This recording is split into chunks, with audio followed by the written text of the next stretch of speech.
she was protecting the bank until the police arrived and she realized she had just called 911 on the owner. It was a regular afternoon at Fairview Bank and Trust, or at least that's how it started. The scent of fresh brewed coffee drifted through the air, mingling with the faint hum of printers and quiet chatter. Employees moved behind the counter, greeting customers with routine smiles, their voices rehearsed from years of repeating the same lines. Then, the door swung open. He wasn't dressed like most of the clientele. No tailored suit, no polished loafers, no leather briefcase. Just a black man in his late 40s, dressed in a plain hoodie, jeans, and a pair of clean but well-worn sneakers. He walked in with an easy stride, head slightly tilted as he scanned the room. Nobody spoke to him at first. A few glanced his way, then turned back to their transactions. He wasn't causing a scene, wasn't looking for trouble. He simply took a seat in the waiting area, pulled out his phone, and scrolled through his emails. Behind the counter, Linda Pearson, the branch manager, barely noticed him at first. She was reviewing loan applications, skimming through pages of financial statements, signatures, and credit histories. Then something made her look up. He was still sitting there. 5 minutes. 10 other customers had come and gone, yet he remained. No checkbook in hand, no deposit slip. Just waiting.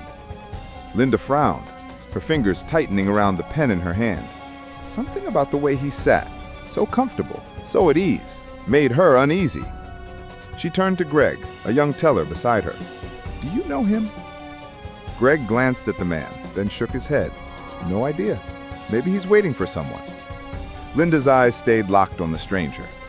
Maybe, but something in her gut told her otherwise. The bank had its usual crowd: retirees depositing pension checks, business owners with hefty transactions, middle-class families setting up accounts. A man like him, dressed like that, sitting there without speaking to anyone.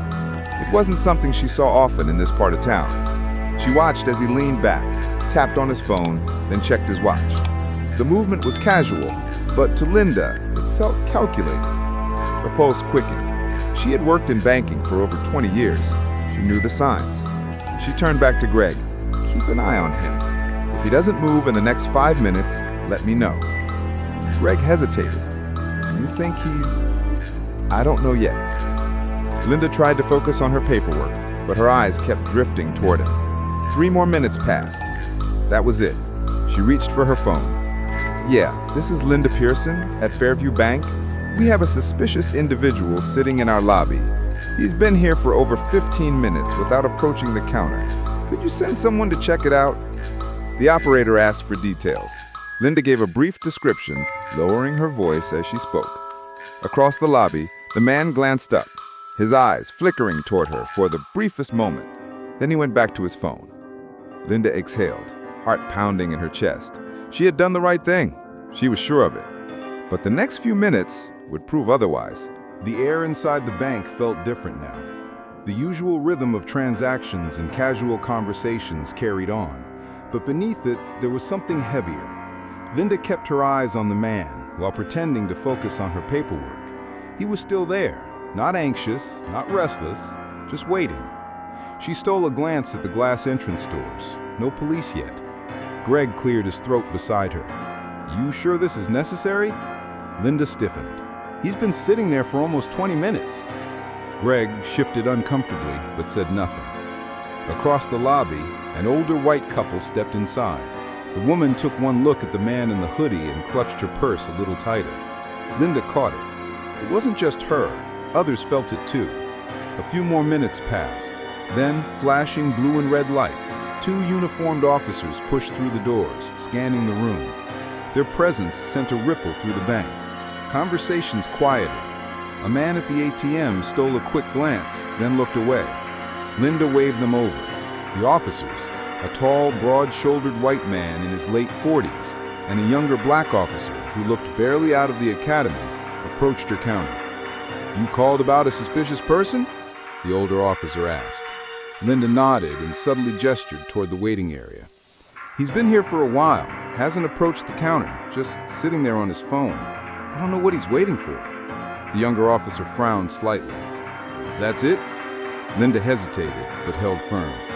"I just want to be cautious." The older officer gave a curt nod. "We'll talk to him." They turned and walked toward the man in the hoodie. Linda watched closely. The man looked up as the officer stopped in front of him. His expression was calm, but there was something in his eyes, something tired, like he had seen this before. "Sir, can we talk to you for a second?" the older officer asked. The man blinked, then put his phone away. "What's this about?" Linda could hear everything from behind the counter. "We got a call," the older officer said, his voice even. "You've been here for a while. Mind showing us some ID?" The man exhaled, slow and measured. "What am I being accused of?" His voice was steady, but there was an edge to it now. The under officer cleared his throat. "Nothing, sir. Just a routine check." The man looked from one officer to the other, then glanced toward the counter. His gaze met Linda's for a split second. Then he reached into his pocket, moving slow, deliberate. He pulled out a leather wallet, flipped it open, and handed over a driver's license. The older officer studied it, then his brows pulled together. The younger officer leaned in for a look. His eyes widened slightly. The silence stretched a beat too long. Linda shifted in her seat. Something was off. The older officer cleared his throat and handed the ID back. His posture changed, stiff, awkward. "Mr. Taylor," he said carefully, "you own this bank?" The room went still. Greg stopped typing. The older couple at the counter turned their heads. Even the security guard near the entrance straightened. The man, Mr. Taylor, leaned back in his chair, crossing his arms. "That's right." The older officer glanced toward Linda. His jaw moved slightly, like he was grinding his teeth. The younger officer spoke first. "Sir, we apologize for the misunderstanding. We weren't aware—" Taylor cut him off with a small shake of his head. "No need to explain." His voice was calm, but there was something behind it, something sharp. Then he turned his gaze, locking on to Linda. A muscle in her throat tightened. For the first time it hit her. She had called the cops on her boss, and now there was no taking it back. A heavy silence settled over the room. The officers stood awkwardly, the weight of their mistake thick in the air. The younger one shifted on his feet, glancing at his partner as if unsure what to do next. Linda's face burned. Her fingers gripped the counter so tightly that her knuckles turned white. Mr. Taylor? No. Her boss was still watching her, his expression unreadable. Finally, he spoke. "I'm curious," he said, his voice smooth, steady. "At what point did I become a problem?" Linda opened her mouth, but no words came out. Taylor turned his gaze to the officers. "Was it when I walked in? When I sat down? Or was it when I decided not to rush to the counter like everybody else?" The older officer cleared his throat. "Sir, we were just responding to a call. We didn't mean any disrespect." Taylor exhaled through his nose. He seemed tired, but not surprised. "Did you ask what the call was about before you walked in here, hands on your belts?" Neither officer answered. Taylor nodded slowly. "Didn't think so." Linda felt her stomach twist. He turned back to her. "Now, and you?" he said. "Tell me, Linda, what did I do that made you so uncomfortable?" Her throat tightened. I just didn't recognize you," she stammered. You were sitting there for a while, and I wasn't sure." His eyebrows lifted. "Wasn't sure of what?" Linda's mouth opened, then closed. The bank was silent. Everyone was listening now. Customers, employees, the security guard by the door. No one moved. Greg swallowed hard beside her. The older couple who had walked in earlier looked embarrassed, suddenly fascinated by their shoes. Taylor let the silence hang before leaning forward just slightly. "Let me help you out," he said. "You saw a black man in a hoodie sitting in a place you didn't think he belonged, and instead of asking me if I needed help, you called the police." Linda flinched. Taylor sat back. "Do you do that for all customers, or just the ones that look like me?" I didn't mean—" "You did," Taylor interrupted, his voice still level. "You just didn't expect the consequences." Another silence. The officers shifted uncomfortably. The younger cop cleared his throat again. "Mr. Taylor, we're sorry about the misunderstanding. If there's anything we can do to—" "There is," Taylor said, cutting him off. The officer hesitated. "What's that?" Taylor's eyes didn't leave Linda's. "Leave." The officers hesitated only a second before giving stiff nods. Without another word, they turned and walked out the automatic doors, sliding shut behind them. That should have been the end of it, but it wasn't. Linda's hands trembled as she tried to focus on the screen in front of her, but she could feel his eyes on her, everyone's eyes. "Mr. Taylor, You should be asking yourself something, Linda," he said, standing now. He was tall, but he didn't have to be. The weight of the situation made him loom over her. She swallowed hard. "You should be asking yourself why I had to prove I belonged here." The words cut through her like glass. Taylor looked at Greg. "Can you get my assistant on the phone? I'd like to have a meeting." Greg nodded so fast it was almost comical.